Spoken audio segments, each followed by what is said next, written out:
بسم الله الرحمن الرحیم. به نام خداوند بی اندازه مهربان نهایت بارش. وقال لهم نبيهم إن الله قد بعث لكم طالوت ملكا قالوا أنى يكون له الملك علينا ونحن أحق بالملك منه ولم يؤت سعة من المال قال إن الله اصطفاه عليكم وزاده بسطة في العلم والجسم والله يؤتي ملكه من يشاء والله واسع علیم. و پیامبرشان به ایشان گفت حقا که خداوند برای شما طالوت را به حیث پادشاه برگزیده است. گفتند چگونه او پادشاه شده میتواند در حالی که ما از وی به پادشاهی سزاورتریم و برای او مال فراوانی داده نشده است.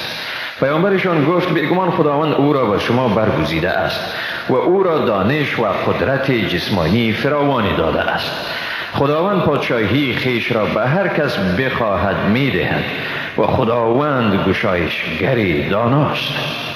وقال لهم نبيهم إن آية ملكه أن يأتيكم التابوت فيه سكينة من ربكم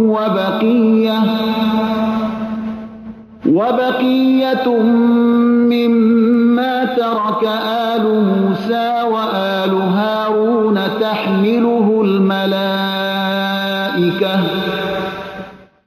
إن في ذلك لآية لكم إن كنتم مؤمنین.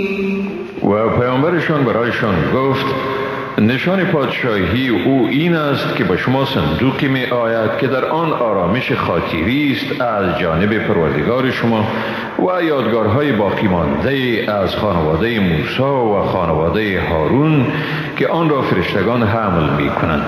حقا که در این امر برای شما نشانه است اگر مؤمن هستید.